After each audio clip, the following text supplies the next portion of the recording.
To hello doctor. ఇవాల్టి hello డాక్టర్లో మనం discuss చేసుకోబోయే టాపిక్స్ డయాబెటీస్ అండ్ స్ట్రెస్, మధుమేహం మరియు ఒత్తిడి. అసలు మధుమేహం అంటే ఏంటి, మధుమేహంలో ఎన్ని రకాలు ఉంటాయి, అలాగే స్ట్రెస్కి గల కారణాలు ఏంటి, దీంట్లో ఎన్ని రకాలు ఉంటాయి, గ్రేడ్స్ ఉంటాయా, అలాగే ఏ గ్రేడ్లో ఎట్లాంటి ట్రీట్మెంట్ అవైలబుల్ ఉంది, ఇవన్నీ కూడా మనకు తెలియజేయడానికి మనతో పాటు డాక్టర్స్ ఉన్నారు. డాక్టర్ కిరణ్ కుమార్ గారు, కన్సల్టెంట్ ఎండోక్రనాలజిస్ట్ ఏఐజీ హాస్పిటల్ నుంచి, అలాగే డాక్టర్ పృథ్వీరాజ్ గారు, కన్సల్టెంట్ ఎండోక్రనాలజిస్ట్ అరీట్ మరియు మ్యాగ్నా హాస్పిటల్ నుంచి, అలాగే డాక్టర్ కృష్ణారెడ్డి తాడూరి గారు, కిమ్స్ హాస్పిటల్ కొండాపూర్, కన్సల్టెంట్ ఎండోక్రనాలజిస్ట్. వారితో మాట్లాడదాం. Hello doctors, welcome to our studio. నమస్తే. నమస్తే, హాయ్. సో మధుమేహం, స్ట్రెస్ గురించి మాట్లాడుకుంటూ ఉన్నాం మనం ఇవాళ. సో ఈ మధ్య కాలంలో అంటే ఒక 10 years బ్యాక్ చూసుకుంటే ఒక ఏజ్ వచ్చిన వాళ్ళలో, ఒక 40-50 దాటిన వాళ్ళలో మనం ఎక్కువగా ఈ స్ట్రెస్ కానీ డయాబెటీస్ కానీ చూసేవాళ్ళం. కానీ ఈ మధ్య కాలంలో అయితే చాలా మందిలో ఒక 10 మెంబర్స్ని పలకరిస్తే అందులో ఒక 4-5 మెంబర్స్కి మనము డయాబెటీస్ కానీ స్ట్రెస్ కానీ చూస్తూ ఉన్నాం అనమాట. ఎందుకు ఈ కేసెస్ పెరిగిపోతూ ఉన్నాయి? లైఫ్ స్టైలా, లేకపోతే ఫుడ్ హ్యాబిట్సా, లేకపోతే ఏంటి? మీరు ఎక్కువగా ఎలాంటి కాజెస్ చూస్తున్నారు? ఇప్పుడు డయాబెటీస్ అంటే మధుమేహం, ఒత్తిడి, ఈ గ్లోబలైజేషన్ యొక్క ప్రభావం వలన కొత్త young and adult population, so వాళ్ళు ఏమవుతున్నారంటే చాలా ఒత్తిడికి లోన్ అవుతున్నారు అనమాట. సో ఒత్తిడి, సో 2 రకాల ఒత్తిడి ఉంటుంది. సో ఒకటి అక్యూట్ స్ట్రెస్, ఒకటి chronic stress. So acute stress అంటే ఏంటి, వాళ్ళ పర్ఫార్మెన్స్ని ఇంకా మంచిగా పెంచుతుంది అనమాట. ఫర్ ఎగ్జాంపుల్ చిన్నపిల్లలు ఎగ్జామ్స్ రాయడానికి ఒత్తిడి కావాలి, ఎందుకంటే వాళ్ళకి మంచి మార్కులు వస్తుంది అనమాట. అదే పెద్ద అయిన తర్వాత పని చేసే చోటున ఒత్తిడి ఫీల్ అయినా, లేకపోతే ఫ్యామిలీలో రిలేషన్స్ వల్ల ఒత్తిడి ఫీల్ అయినా, సో ఇవన్నీ దీర్ఘకాలిక ఒత్తిడి అనమాట. సో వాటి వలన ఏమవుతుంది, అవి నానా రకాల రోగాలకి నాందిలాగా పనిచేస్తాయి అనమాట, ఈ దీర్ఘకాలిక ఒత్తిడి అని చెప్పేసి. సో అందువలన ఏంటి, మనం ఒత్తిడిని ఎంత తగ్గించుకుంటే అంత మంచిది. ఈ దీర్ఘకాలిక ఒత్తిడి ఏం చేస్తుంది అంటే టైప్ 2 డయాబెటీస్. మన యొక్క చుట్టుపక్కల చాలామందికి ఏంటంటే టైప్ 2 డయాబెటీస్ మోస్ట్ కామన్గా వస్తుంది. సో దానికి ఈ ఒత్తిడి అనేది ఒక కారణం. సో ఎందుకంటే ఇన్సులిన్ కరెక్ట్గా పని చేయడానికి, పని చేయకపోవడానికి, సో ఈ ఒత్తిడి అనేది చాలా ముఖ్య భూమిక పోషిస్తుంది అనమాట. ఓకే. సో అంటే బిఫోర్ కూడా ఎడ్యుకేషన్ ఇవన్నీ కూడా ఉన్నాయి, స్ట్రెస్ కూడా ఉంది, బట్ ఇలా డయాబెటీస్ ఎఫెక్ట్ అవ్వడం మాత్రం చూడలేదు. బట్ ఇప్పుడు ఎందుకు అని అంటే స్ట్రెస్తో మీరు అన్నట్టు ఇప్పుడు మధుమేహం బాగా ఎక్కువగా అయిపోతూ వస్తుంది. యంగ్ పాపులేషన్ కూడా బాగా సఫర్ అవుతున్నారు ఇప్పుడు మధుమేహంతో. చాలా త్వరగా షుగర్లు బయటకు వస్తూ ఉన్నాయి. దీనికి ముఖ్యంగా మనం చూసుకుంటే ఒకటి అన్హెల్దీ ఫుడ్, అనారోగ్యమైన ఆహారపు అలవాట్లు ఎక్కువైపోయినాయి, ఆప్షన్స్ ఎక్కువైపోయినాయి. రెండోది వ్యాయామ శైలి కూడా తగ్గిపోతూ వస్తుంది. ఎక్సర్సైజ్ ఇంతకుముందు మన ముందు జనరేషన్ వాళ్ళు బాగా ఎక్కువగా చేసేవారు, వాళ్ళ పనిలోనే వ్యాయామం ఉండేది. మనకి ఇప్పుడంతా సెడెంటరీ లైఫ్ స్టైల్, అందరూ కంప్యూటర్ల ముందు కూర్చోడాలు, ఈ పనులు ఎక్కువైపోయినాయి. మూడోది నైట్ స్లీప్ కూడా ప్రాపర్గా ఉండట్లేదు ఈ మధ్య జనరేషన్కి. మీరు చూసుకుంటే కనుక రాత్రిపూట ఎక్కువ నైట్ షిఫ్ట్ చేసే వాళ్ళు ఎక్కువ ఉంటున్నారు, రాత్రిపూట పడుకోకుండా వేరే పనులు చేసేవాళ్ళు, మొబైల్కి అడిక్ట్ అయిపోయే వాళ్ళు ఎక్కువ ఉంటున్నారు. నాలుగోది స్ట్రెస్ లెవెల్స్ కూడా ఎక్కువైపోతూ వస్తుంది. ఇప్పుడు ఈ జనరేషన్లో చూస్తే కనుక ముందు జనరేషన్తో పోలిస్తే డైట్ సరిగ్గా లేదు, ఎక్సర్సైజ్ సరిగ్గా లేదు, నిద్ర సరిగ్గా ఉండటం లేదు, స్ట్రెస్ లెవెల్స్ కూడా ఎక్కువ ఉంటున్నాయి. ఇవన్నీ కూడా కలగలిపి మనకి షుగర్ త్వరగా ఎక్కువగా వచ్చేలా, ఎక్కువ శాతంలో ఇప్పుడు బయటపడేలా చేస్తున్నాయి అన్నమాట. అందుకే వీటన్నిటిని మనం అడ్రస్ చేయాలి. ఓకే. జనరల్గా కృష్ణారెడ్డి గారు, మీరు చెప్పండి, పేషెంట్స్ డయాబెటీస్ ఎఫెక్ట్ అయ్యాక, అంటే డయాబెటీస్ వచ్చాక ఎంత కాలానికి మీ దగ్గరికి రావడం జరుగుతుంది? అంటే వాటి సిమ్టమ్స్ ఐడెంటిఫై చేసుకొని వాళ్ళు మీ దగ్గరికి వస్తారా, లేకపోతే ఏదోలా ఉంది అని మామూలుగా ఎండోక్రనాలజిస్ట్ డాక్టర్ని కలవడం జరుగుతుందా? చాలా వరకు ఈ మధుమేహ బాధితుల్లో ఈ లక్షణాలు అనేవి చాలా లేట్గా చూస్తాము. కొంతమందిలో మాత్రమే ఈ క్లాసిక్ సిమ్టమ్స్, ఎక్కువగా దాహం వేయడం, యూరిన్ ఎక్కువగా రావడం, ఆకలి ఎక్కువ వేయడము, బరువు తగ్గిపోవడము, లేదంటే ఏదైనా స్కిన్ ఇన్ఫెక్షన్స్ రావడము, లేదంటే ఏదైనా కాంప్లికేషన్స్ రావడము, ఇలాంటి లక్షణాలు అనేది చాలా తక్కువ మందిలో చూస్తాం. మన దగ్గరికి వచ్చే వాళ్ళు ఎక్కువ మందిలో ఈ రెగ్యులర్ క్లినికల్ చెకప్స్కి వెళ్ళే వాళ్ళు, రొటీన్ చెకప్స్లో బయటపడే వాళ్ళు, వాళ్ళ శాతం ఎక్కువగా ఉంది. ఇంకా బయటపడని వాళ్ళు, చెకింగ్ చేసుకునే వాళ్ళు కూడా చాలా ఎక్కువ మంది ఉన్నారు. సో ఇవన్నీ కూడా మనకి డయాబెటీస్ ఈ ప్రివలెన్స్ అంటే ఈ రోగం యొక్క తీవ్రత ఎక్కువగా ఉండడానికి కారణమవుతున్నాయి. సో అందుకని రెగ్యులర్గా స్క్రీనింగ్ చేసుకొని కరెక్ట్గా ఈ ఫస్ట్ ఇనిషియల్గా ఈ ఆహార అలవాట్లు మార్చుకోవడం, వ్యాయామం రెగ్యులర్గా చేసుకోవడం, వీటి వల్ల ద్వారా కూడా మనం మధుమేహాన్ని నియంత్రణలో పెట్టుకోవచ్చు. ఓకే. ఏ ఏజ్ గ్రూప్ నుంచి ఇప్పుడు పేషెంట్స్ని మీరు చూస్తూ ఉన్నారు? ఈ టెస్ట్లు అనేవి అంటే ఏ ఏజ్ నుండి చేయించుకుంటే బెటర్? ఇంతకుముందు మనం ఒక 35 ఏళ్ళు దాటిన తర్వాత మధుమేహం గురించి స్క్రీనింగ్ గురించి ఆలోచించేవాళ్ళం. బట్ ఇప్పుడున్న పరిస్థితుల్లో చాలామంది ఈ స్ట్రెస్ వల్ల, ఇవి జీవనశైలిలో మార్పుల వల్ల మనం ఎంగేజ్ ఈవెన్ వాళ్ళ 20వ దశకంలో కూడా మనం ఎక్కువ మందిలో డయాబెటీస్ చూస్తున్నాం. ఇంకా ఈ స్కూల్లో కూడా వ్యాయామం సరిగా లేక ఒబెసిటీ అండ్ జంక్ ఫుడ్ ఎక్కువగా ఉండడం వల్ల, ఈ ఒబెసిటీ వల్ల కూడా ఈ చిన్నపిల్లల్లో, దట్ ఈస్ 10 నుంచి 20 ఏళ్ళ పిల్లల్లో కూడా కొంతమందిలో మధుమేహం అనేది బయటపడుతుంది.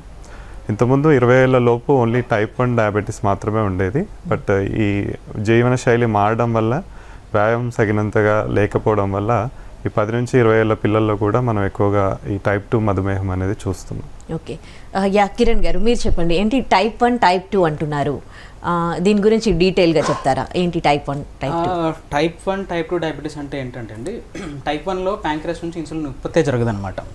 సో టైప్ 2 డయాబెటీస్ ఏంటి అంటే ఇన్సులిన్ ఉత్పత్తి జరుగుతుంది, కానీ ఉత్పత్తి అయినటువంటి ఇన్సులిన్ సరిగా పనిచేయదు. ఓకే, సో చిన్నపిల్లల్లో ఎందుకు వస్తుంది టైప్ 1 డయాబెటీస్ అంటే, చిన్నపిల్లలు వచ్చేదా టైప్ 1 అంటే? అందరిలో వస్తుందా? మోస్ట్ కామన్గా చిన్నపిల్లల్లో వస్తుంది, కానీ ఇవాళ రోజులు చూస్తుంటే సో 30 సంవత్సరాలకు కానీ 40 సంవత్సరాలకు కూడా టైప్ 1 డయాబెటీస్ వచ్చే ఛాన్సెస్ ఎక్కువ ఉన్నాయన్నమాట. సో అసలు ఏంటి టైప్ 1 డయాబెటీస్ అంటే ఏంటి అంటే, మన బాడీలో ఒక యాంటీబాడీ సిస్టమ్ అనేది ఉంటుంది, ఇమ్యూన్ సిస్టమ్ అనేది ఉంటుంది అనమాట. సో ఇమ్యూన్ సిస్టమ్ ఏం చేస్తుంది, ఇమ్యూన్ సిస్టమ్ అనేది ఒక రక్షకబట వ్యవస్థ లాంటిది అనమాట. సో బయట నుంచి ఎవరైనా దొంగ వచ్చినప్పుడు మన ఒంట్లో ఉన్నటువంటి పోలీసులు వెళ్ళి వాడిని బయట తరిమేస్తాడు. కానీ ఇప్పుడు ఈ ఇమ్యూన్ సిస్టమ్ ఏం చేస్తుంది అంటే, మన రక్షక వ్యవస్థ మన మీదనే పగబట్టి పనిచేసి మన ఆర్గన్స్ని డ్యామేజ్ చేస్తుంటుంది అనమాట. సో అంటే మన ఇమ్యూన్ సిస్టమ్ యాంటీబాడీస్ మన ప్యాంక్రియాస్ని డ్యామేజ్ చేయడం వల్ల మన ఇన్సులిన్ అనేది ఒంట్లో ఉత్పత్తి జరగదు. సో ఇన్సులిన్ ఉత్పత్తి జరగనప్పుడు ఏమవుతుంది, సో షుగర్స్ పెరిగిపోతుంది అనమాట. ఇది టైప్ 1, ఇది కామన్గా చిన్నపిల్లల్లో వస్తుంది. కానీ టైప్ 2 అనేది పెద్దవాళ్ళల్లో, కానీ ఇప్పుడు పెద్దవాళ్ళలో కాదు చిన్నవాళ్ళలో కూడా వస్తుంది. ఎందుకంటే మన భారతీయుల యొక్క జన్యువులంతా కూడా టైప్ 2 డయాబెటీస్కి రిస్క్ అనమాట. సో ఇప్పుడు ఎందుకు ఎక్కువగా చూస్తున్నాం చిన్నవాళ్ళల్లో కూడా అంటే, సో ఇంతకుముందు ఆహారపు అలవాట్లు చూసుకుంటే రాగి సంగటి, జొన్న రొట్టెలు ఇవి తినేవాళ్ళు మన తాతలు ముత్తాతల కాలంలో. సో దాని తర్వాత ఏమైంది, గ్రీన్ రెవల్యూషన్ రావడం వల్ల సో ఈ మిల్లెట్స్, ఈ రాగులు జొన్నలు ఇవన్నీ వెళ్ళిపోయి సో కేవలం వైట్ రైస్ ఉత్పత్తి అనేది చాలా ఎక్కువ జరిగిందనమాట. మేబీ అది ఒక ఫెమైన్ కోసం అని చెప్పి గవర్నమెంట్ వైట్ రైస్ ఉత్పత్తిని పెంచిండొచ్చు.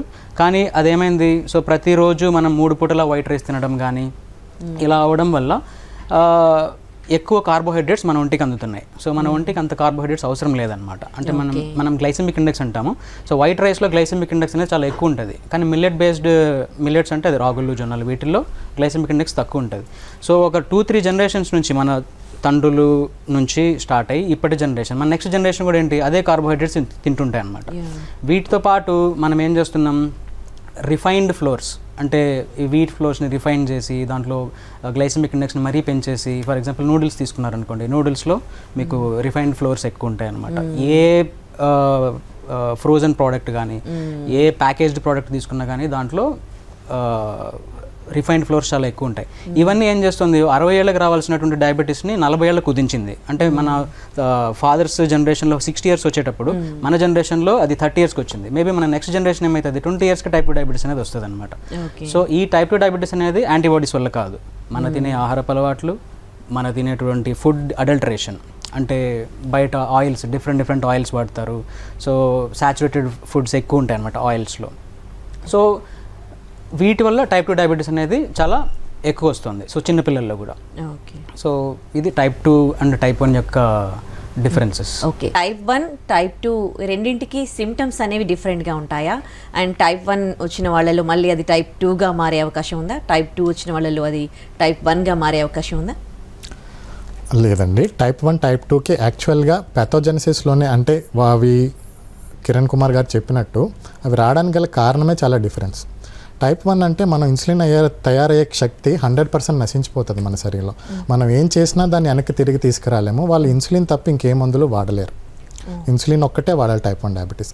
అదే టైప్ 2 డయాబెటీస్ అంటే ఇన్సులిన్ తయారయ్యే శక్తి కాస్త కోస్తే ఇంకా ఉంటుంది మన బాడీలో, 10% 20% ఉంటుంది. కానీ ఉన్న ఇన్సులిన్ మనం తినే అలవాట్లకి, మనం తినే ఆహారానికి, మనం చేసే వ్యాయామానికి సరిపోదన్నమాట మనకున్న ఇన్సులిన్. సో దానికి మనకు మందుల సపోర్టు అది అవసరం అవుపడుతుంది. ఆ మందులతో మనం షుగర్ కంట్రోల్లో పెట్టుకోవచ్చు టైప్ 2. అదే కొంతకాలం పోయాక టైప్ 2 ఎవరైతే యూజువల్గా 10 సంవత్సరాలు దాటిందో టైప్ 2 వచ్చాక వాళ్ళల్లో కూడా ఇన్సులిన్ తయారయ్యే శక్తి కణాలు క్షీణిస్తూ ఉంటాయి మెల్లమెల్లగా. అవి క్షీణించి సెకండరీ OHA ఫెయిల్యూర్ అంటాం. అంటే మందులు ఫెయిల్ అవ్వచ్చు కూడా వాళ్ళకి కూడా. టైప్ 2 డయాబెటీస్ వచ్చిన 10 సంవత్సరాల తర్వాత మందులు ఫెయిల్ అయ్యి వాళ్ళు కూడా ఫైనల్లీ కొంతమందికి 10 ఏళ్ళు కావచ్చు, కొంతమందికి 20 ఏళ్ళు కావచ్చు, కొంతమంది 30 ఏళ్ళు కావచ్చు, వాళ్ళు కూడా ఫైనల్లీ ఇన్సులిన్ మీద ల్యాండ్ అవుతారు అనమాట. వాళ్ళకు కూడా ఇన్సులిన్ అవసరం పడవచ్చు. సో బేసికల్గా ట్రీట్మెంట్ పరంగా చూసుకుంటే టైప్ 1 డయాబెటీస్కి ఏమో ఇన్సులిన్ తప్ప ఇంకేమీ పనికిరాదు. టైప్ 2 డయాబెటీస్ మందులతో మనం చాలా వరకు లాక్ రావచ్చు. అది కనుక వాళ్ళు కూడా ఫైనల్లీ ఇన్సులిన్ మీద ల్యాండ్ అయ్యే ఛాన్స్ ఉంటుంది అనమాట. సిమ్టమ్స్ సేమ్ ఇద్దరికి ఒకేలా ఉంటాయా? ఎప్పుడైనా షుగర్ ఒంట్లో శరీరంలో ఎక్కువగా ఉన్నప్పుడు మనం ఎక్స్పెక్ట్ చేసే సిమ్టమ్స్ అన్నీ కూడా ఇవే. బాగా ఎక్కువగా దాహం వేయడం కానీ, మాటిమాటికి యూరిన్ రావడం కానీ, మనకు తెలియకుండానే బరువు తగ్గిపోతూ ఉండడం, ఇది కూడా అన్హెల్దీ వెయిట్ లాస్, మజిల్ ఎక్కువ లూజ్ అవుతూ ఉండడం. మూడోది మాటిమాటికి స్కిన్ ఇన్ఫెక్షన్లు, యూరిన్ ఇన్ఫెక్షన్లు రావడం. ఇవన్నీ కూడా సిమ్టమ్స్ ఏంటి అంటే బ్లడ్లో షుగర్ బాగా ఎక్కువగా ఉన్నాయని చెప్తున్నాయి అనమాట. మనం ఈ సిమ్టమ్స్తో ఎవరైనా బాధపడతా ఉంటే వెంటనే వెళ్ళి షుగర్ చెక్ చేయించుకోవాలి. ఎప్పుడైనా షుగర్ ఎక్కువగా ఉంటే వెంటనే డాక్టర్ని సంప్రదించి సరైన ట్రీట్మెంట్ తీసుకోవాల్సిన అవసరం. ఓకే. సో అంటే మీరు చెప్పారు పిల్లల్లో అంటే ఏజ్కి సంబంధం లేకుండా అందరికీ ఈ డయాబెటీస్ ఎఫెక్ట్ అవుతుంది కాబట్టి డయాబెటీస్ బారిన పడుతూ ఉన్నారు. బట్ మనం నార్మల్గా చూసుకుంటే 30 అబోవ్ దాటిన వాళ్ళు కొంచెం కేర్ఫుల్గా అయితే ఉండాల్సిన పరిస్థితి అయితే కనిపిస్తోంది. సో ముందే దీన్ని పసిగట్టలేమా? ముందు జాగ్రత్త చర్యలు అంటే ఎలాంటివి ఉన్నాయి? మధుమేహాన్ని ముందే పసిగట్టడం అంటే ఎక్కువగా ఇది ఫ్యామిలీస్లో రన్ అవుతూ ఉంటుంది. సో ఫ్యామిలీలో ఎవరికైనా ఆల్రెడీ షుగర్ ఉన్న వాళ్ళు ఎవరైనా ఉన్నప్పుడు, లేదంటే వాళ్ళ BMI లెవెల్స్ హైగా ఉన్నప్పుడు, ఒబేసిటీ ఉన్నప్పుడు, BMI లెవెల్స్ 27 పైన ఉండడం, అదేవిధంగా బీపీతో బాధపడుతున్న వాళ్ళు, PCOS ప్రాబ్లం ఉన్నవాళ్ళు, ప్రీవియస్గా ఈ జెస్టేషనల్ డయాబెటీస్ అంటాం, ఈ ప్రెగ్నెన్సీలో వచ్చే డయాబెటీస్ వాళ్ళు, తర్వాత ఈ పొట్ట దగ్గర కొవ్వు ఎక్కువగా చేరేవాళ్ళు, వ్యాయామం సరిగా చేయని వాళ్ళు, సో వీళ్ళందరూ హై రిస్క్లో ఉంటారు అన్నట్టు. సో ఇలాంటి వాళ్ళని రెగ్యులర్గా స్క్రీనింగ్ చేసుకోవడం ద్వారా మనం పసిగట్టవచ్చు. వీళ్ళల్లో నివారణకి ముఖ్యంగా మనం బరువు అనేది చాలా ఇంపార్టెంట్. సో వెయిట్ని అదుపులో పెట్టుకోవడం ద్వారా మ్యాక్సిమం మనకి డయాబెటీస్ వచ్చే అవకాశాలని మనం పోస్ట్పోన్ చేయొచ్చు. సో కంపల్సరీ రాదని చెప్పలేము, బట్ కరెక్ట్గా వ్యాయామం చేయడం, కరెక్ట్గా ఆహారం తీసుకోవడం ద్వారా మనం పోస్ట్పోన్ చేసే అవకాశాలు ఎక్కువగా ఉంటాయి. ఈ 20-30sలో కాకుండా at least we can postpone to 40s 50sలో అట్లా పోస్ట్పోన్ చేసే అవకాశాలు ఉంటాయి. ఓకే. సో స్ట్రెస్ అనేది కూడా one of the main causes అని చెప్తూ ఉన్నారు కదా. మరి ఈ స్ట్రెస్ని తగ్గించుకోవాలంటే ఏం చేయాలి? స్ట్రెస్ అనేది డయాబెటిక్ పైన అంటే ఎట్లాంటి ఇంపాక్ట్ చూపిస్తుంది, ఎట్లా ఎఫెక్ట్ చేస్తుంది? స్ట్రెస్తో ఓన్లీ డయాబెటీసే వస్తుందా, ఇంకా వేరే ప్రాబ్లమ్స్ ఏమైనా వచ్చే అవకాశాలు ఉన్నాయి?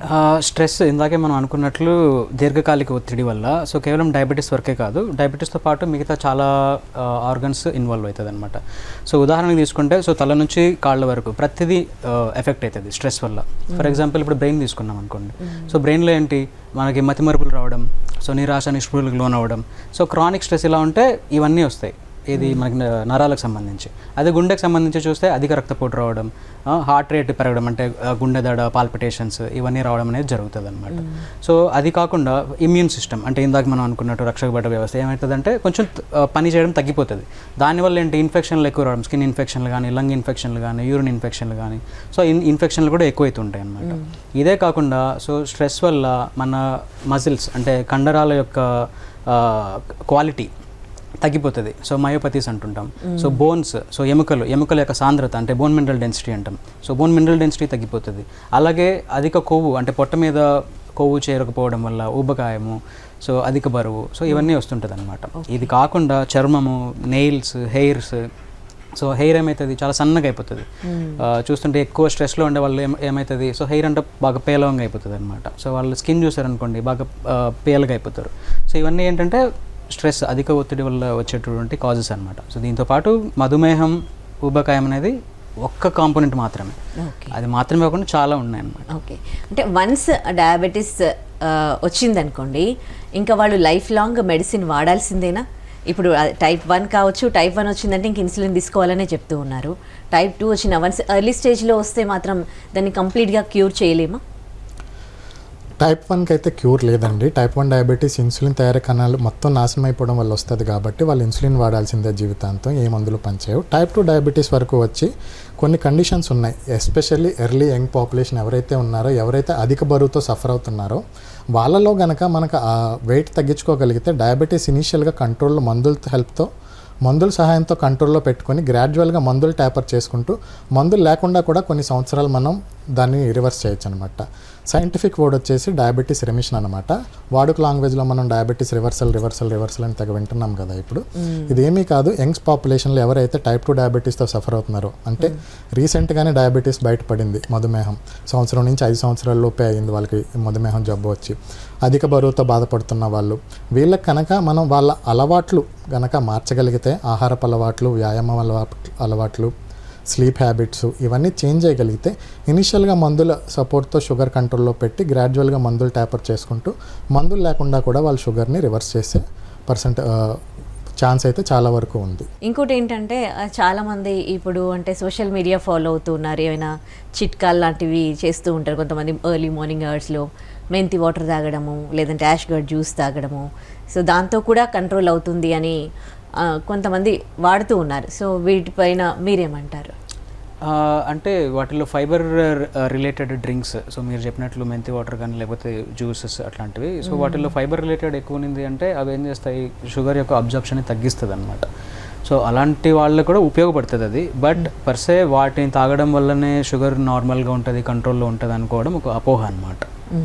ఓకే, సో రాకుండా ఉండాలంటే ఎట్లాంటి జాగ్రత్తలు తీసుకోవాలి ముందు నుంచే? First of all sugar me family కుటుంబంలో ఎవరైనా షుగర్తో బాధపడుతూ ఉంటే మీరు షుగర్కి వచ్చే రిస్క్లో ఉంటారు కాబట్టి మీరు మీ షుగర్ పీరియాడికల్గా చెక్ చేసుకుంటూ ఉండాలి. ఏడాదికి ఒక్కసారన్నా 3 months షుగర్ యావరేజ్, HbA1c కానీ, పరగడుపున షుగరు, తిన్న 2 గంటల తర్వాత షుగరు, ఈ 3 బ్లడ్ టెస్ట్లో ఏదన్నా బ్లడ్ టెస్ట్ సంవత్సరానికి ఒకసారైనా చెక్ చేసుకుంటూ ఉండాలి. రాకుండా ఉండడానికి హెల్దీ లైఫ్ స్టైల్ అంటే ఆరోగ్యకరమైన జీవనశైలి చాలా ఇంపార్టెంట్. మనం ఏం తింటున్నామో మనం చూసుకొని తినాలి. సలాడ్లు, ప్రోటీను, కాంప్లెక్స్ కార్బోహైడ్రేట్స్ అన్నీ బ్యాలెన్స్డ్గా ఉండేలా మనం మీల్ ప్రిపేర్ చేసుకొని తీసుకోవాల్సి వస్తుంది. మన బరువుకి తగ్గట్టు, మన రోజుకి ఖర్చు పెట్టే క్యాలరీలకి తగ్గట్టు మన ఆహారం బ్యాలెన్స్డ్గా ఉండాలి.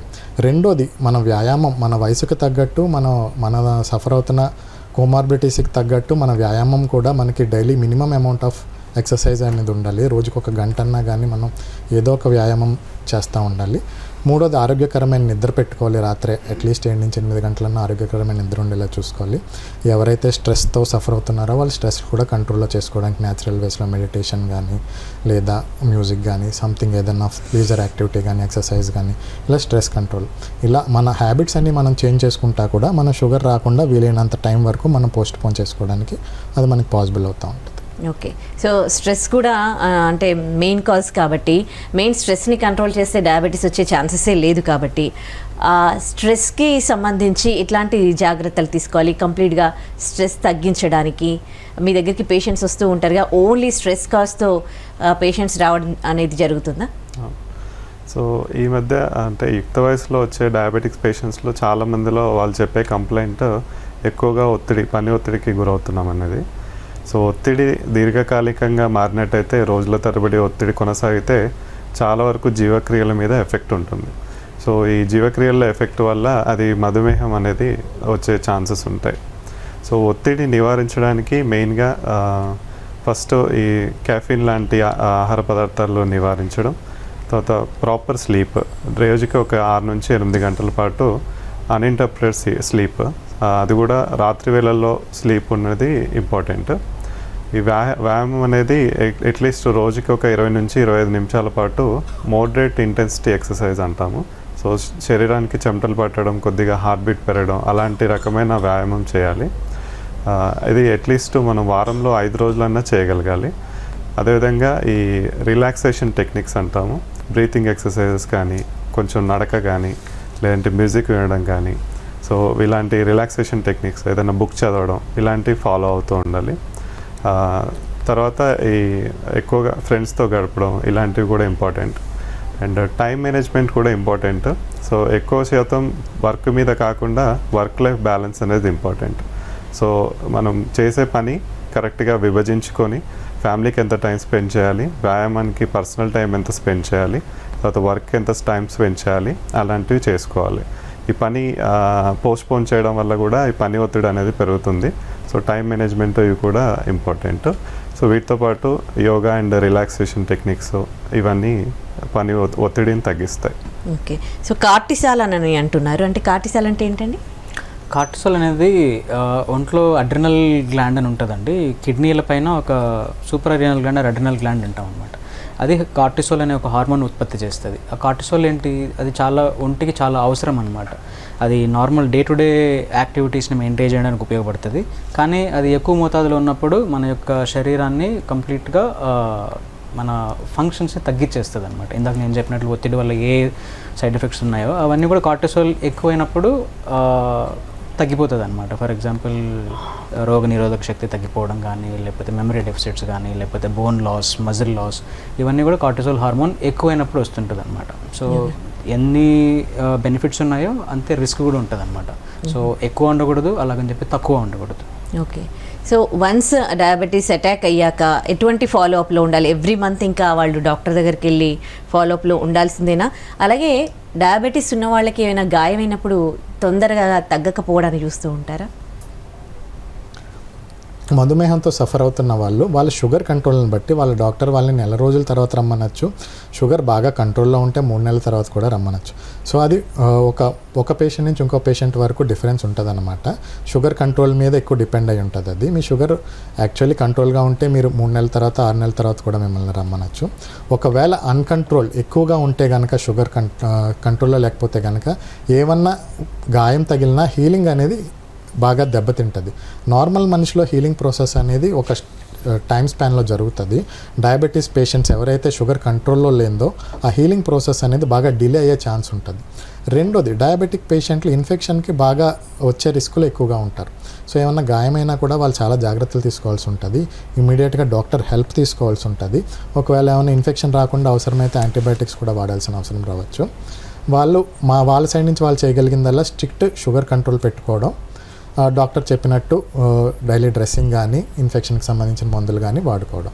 ఓకే, సో వాళ్ళ జీన్స్లో ఒకవేళ అంటే వాళ్ళ ముందు తరం వాళ్ళకి ఏమైనా డయాబెటీస్ ఉంటే నెక్స్ట్ వాళ్ళు ఎట్లాంటి జాగ్రత్తలు తీసుకోవాలి? ఫైనల్గా మధుమేహం రాకుండా ఉండాలంటే ఎలాంటి జాగ్రత్తలు తీసుకోవాలి అంటే ఏం చెప్తారు?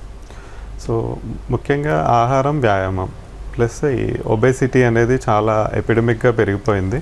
మన స్కూళ్ళల్లో కూడా మనం చూసినట్టయితే పిల్లల్లో కూడా ఈ ఊబకాయ సమస్య, ఈ PCOS సమస్యలు ఇవి కూడా ఎక్కువగా ఉంటున్నాయి. సో ఇది మనం ఫ్యూచర్లో షుగర్ రావడానికి ముందు మెట్టు. సో అందుకని ఈ ఒబేసిటీని నివారించడం ద్వారా మనం ఫ్యూచర్లో డయాబెటీస్ని వచ్చే రిస్క్ని తగ్గించుకోవచ్చు.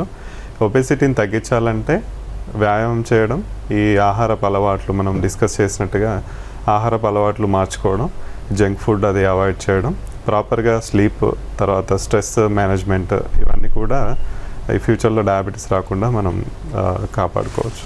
ఓకే, ఒకవేళ నెగ్లెక్ట్ చేస్తే ఏమవుతుందండి? తెలిసో తెలియకో డయాబెటీస్ని కానీ స్ట్రెస్ని కానీ నెగ్లెక్ట్ చేస్తే ఏమవుతుంది? డయాబెటీస్ ఒంట్లో ప్రతి ఆర్గాన్ని ఎఫెక్ట్ చేస్తుందండి.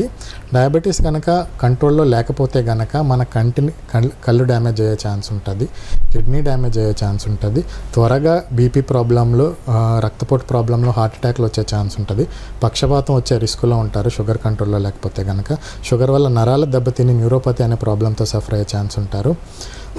షుగర్ వల్ల ఇంకా చూసుకుంటే కనుక రక్తం గడ్డకట్టడాలు లేదా పెరిఫరల్ వాస్కులర్ డిసీజ్ ప్రాబ్లంలు, ఇంకా చాలా వరకు ప్రాబ్లంలు కూడా షుగర్ కంట్రోల్లో లేకపోతే వాళ్ళు సఫర్ అయ్యే ఛాన్స్ ఉంటుంది అనమాట. ఒంట్లో ఉన్న ప్రతి ఆర్గాను డ్యామేజ్ అయ్యే ఛాన్స్ ఉంటుంది. అందుకే షుగర్ పేషెంట్లు ఎవరైతే ఉన్నారో వాళ్ళ షుగర్ని, బీపీని, బ్యాడ్ కొలెస్ట్రాల్ని మూడింటిని పీరియాడికల్గా చెక్ చేసుకుని వాళ్ళకున్న టార్గెట్ కంట్రోల్లో, స్ట్రిక్ట్ కంట్రోల్లో పెట్టుకోవడం అనేది చాలా మంచిది. Right, thank you so much doctors. మాకు డయాబెటీస్ అండ్ స్ట్రెస్ గురించి తెలియజేసి వాటి కాజెస్, వాటికి ఎట్లాంటి ట్రీట్మెంట్ అవైలబుల్ ఉందో తెలియజేశారు. Thank you so much for coming here అండి. సో చూసారుగా, ఇది ఇవాల్టి hello doctor. Stay tune to NTV.